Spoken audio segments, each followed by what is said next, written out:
Hello दोस्तों, मैं रविशंकर आपको अपने YouTube चैनल पे स्वागत करता हूं। हम लोग जो है सेक्शन बी वाला पार्ट कर रहे थे, जिसमें से 9 क्वेश्चन कंप्लीट कर लिए थे। तो आगे हम लोग पढ़ते हैं 10th क्वेश्चन की ओर पढ़ते हैं। 10th क्वेश्चन है हमारा कि एक बाह्य बिंदु P से वृत्त पर खींची गई स्पर्श रेखा की लंबाई 15 सेंटीमीटर है तथा बिंदु P की वृत्त के केंद्र से दूरी 17 सेंटीमीटर है। वृत्त की त्रिज्या ज्ञात करें। The length of the tangent drawn from an external point P to a circle is 15 centimeter and the distance of the point P from the center of the circle is 17 centimeter. Find the radius of the circle. ठीक है, तो ये एक circle है और P यहाँ पे एक पॉइंट है। तो इस पॉइंट से वृत्त पे एक स्पर्श रेखा खींची गई है, ठीक है, जिसकी दूरी जो है 15 सेंटीमीटर है और सेंटर से पॉइंट का जो डिस्टेंस है वो 17 सेंटीमीटर है। तो इसका रेडियस निकालना है। तो आप लोग को पता है कि यहाँ पे ये कितना डिग्री बनाएगा, 90 डिग्री बनाएगा। मान लीजिए कि ये जो स्पर्श बिंदु है, इसका ये कोई नाम ले लेते हैं, मान लीजिए पी तो है ही है, क्यू ले लेते हैं क्यू ले लेते हैं। तो बिंदु क्यू पे ये 90 डिग्री का एंगल बनाएगा। तो आर कैसे निकलेगा?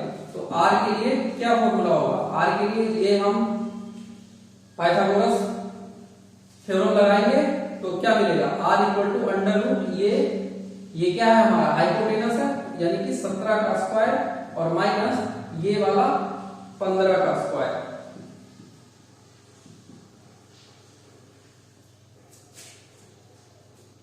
तो ये कितना होता है? 289 और माइनस ये 225।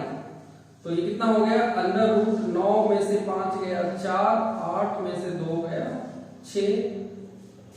तो ये कितना बचा? अंडर रूट 64 का स्क्वायर रूट जब निकालेंगे तो कितना मिलेगा? 8 सेंटीमीटर। 8 सेंटीमीटर ये हमारा आंसर हो गया।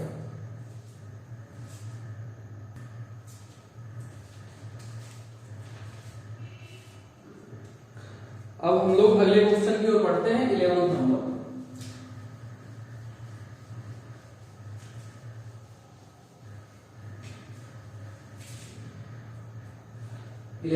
का हमारा क्या है?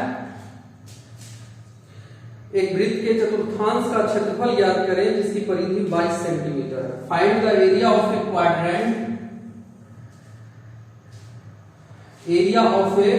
of a circle whose circumference is 22 centimetre. तो चतुर्थांश,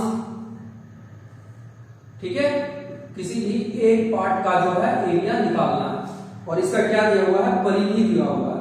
परिधि दिया हुआ है, सर्कमफेरेंस दिया हुआ है और एरिया निकालना है। तो वृत्त की परिधि के लिए, सर्कमफेरेंस के लिए क्या फॉर्मूला होता है? 2 पाई आर। और ये कितना दिया हुआ है? 22 सेंटीमीटर। C इक्वल टू है 22, तो equal to 2 into pi equal to कितना? 22/7 और इंटू आर। यहां से हम आर निकाल लेंगे। 22 से ये 22 कैंसिल हो जाएगा। तो आर इक्वल टू हमें क्या मिलेगा? आर को यहां रखेंगे, इसको इधर लाओ तो 7 इधर आके मल्टीप्लाई होगा और ये 2 क्रॉस मल्टीप्लीकेशन कर देंगे, 2 नीचे आ जाएगा। तो 7/2 इक्वल टू आर, यानी कि R इक्वल टू हमें कितना मिल गया? 7/2 सेंटीमीटर। जब R निकल गया तो अब क्या निकालना है? वृत्त के चतुर्थांश का क्षेत्रफल, यानी एक पार्ट का। तो किसी भी वृत्त का जो क्षेत्रफल होता है वो कितना होता है? पाई आर स्क्वायर। ठीक है, तो इसको 4 पार्ट में डिवाइड कर दिया है, तो इसको हम 4 पार्ट में इसे भी डिवाइड कर देंगे। तो क्या निकलेगा? वृत्त के चतुर्थांश, यानी कि इसलिए वृत्त के चतुर्थांश का क्षेत्रफल इक्वल टू, ठीक है, या फिर area of quadrant of a circle equal to, ये फॉर्मूला लगाएंगे पाई आर स्क्वायर अपॉन 4। तो पाई कितना है? 22/7। आर कितना है? 7/2 का होल स्क्वायर, यानी कि 7/2 इंटू 7/2 हो गया, और डिवाइडेड 4 है, तो इतना इक्वल टू कितना होगा? ये देखो 7 से 7 गया, 2 से ये 11 चला गया, तो क्या बचा? 11 7 77 और अपॉन 2, ये डिवाइडेड 4 है, 4 को 4/1 समझेंगे, ये कितना हो जाएगा? 1/4 हो जाएगा, तो इक्वल टू ये कितना हो गया? 17/2 4 जा 8 सेंटीमीटर स्क्वायर, ये आंसर मिला। ठीक है, 17/8 को आप जो है पॉइंट में भी कर सकते हो, इतना भी लिखेंगे तो गलत नहीं होगा। 11 हो गया।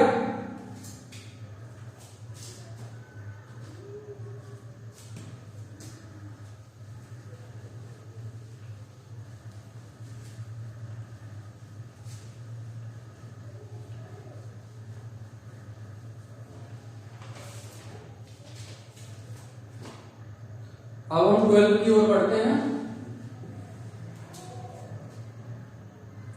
12 में हमारा कि a इक्वल टू 90 डिग्री है, a इक्वल टू 90 डिग्री है, तो आप जो है cos a minus b, cos a minus b, अच्छा b इक्वल टू भी दिया हुआ है, b इक्वल टू 45 डिग्री है, तो कहता है कि सिद्ध करें कि cos a minus b equal to cos a into cos b plus sin a into sin b, आप जो है प्रूफ करिए, ये प्रूफ करके आप दिखाइए।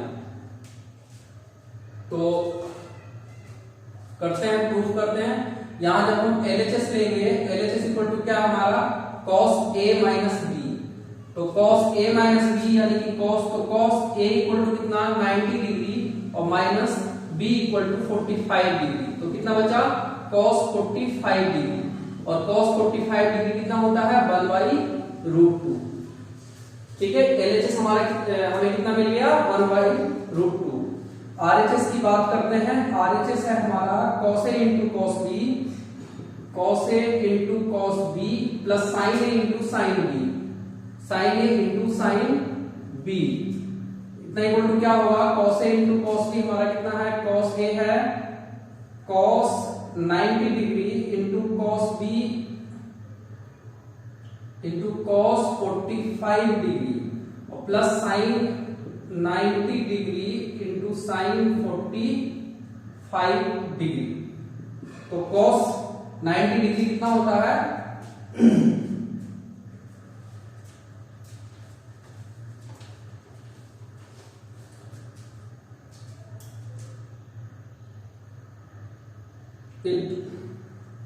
तो sin 90 डिग्री 1 होता है और cos 90 डिग्री क्या होता है?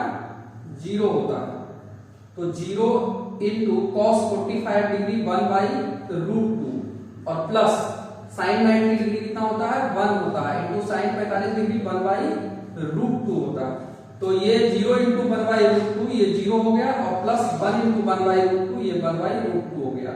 दोनों को जब ऐड करेंगे तो क्या मिलेगा? 1/√2। ठीक है, तो हमें LHS कितना मिला था? 1/√2, RHS कितना मिल गया? 1/√2, यानी कि हम कह सकते हैं कि LHS इक्वल टू RHS हमारा जो है प्रूव्ड हो गया। ठीक है, नेक्स्ट क्वेश्चन की ओर बढ़ते हैं।